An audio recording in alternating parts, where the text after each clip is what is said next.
infodromovci! Poleg številnih drugih imam na svojem telefonu naloženo tudi aplikacijo Ostani zdrav.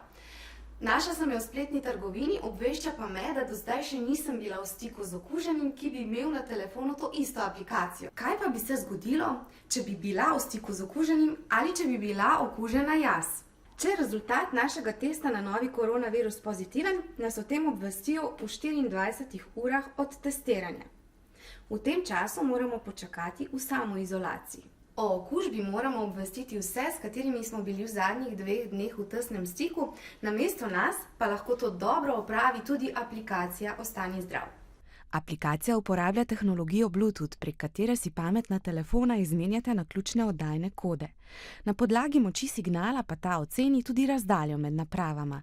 Naprava, torej telefon, vsak dan prenese seznam kod uporabnikov, ki so potrdili, da so okuženi.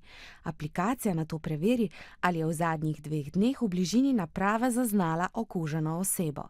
Če je, uporabnik prejme ustrezna navodila. Epidemiološka služba okuženemu sporoči 10-mestno potrditveno kodo, ki jo vnese v svojo aplikacijo. Ta potem javi vsem, ki so bili v stiku z okuženim, kaj se je zgodilo. A pozor, obveščeni bodo le, da so bili v stiku z okuženo osebo in da naj bodo pozorni na morebitne znake.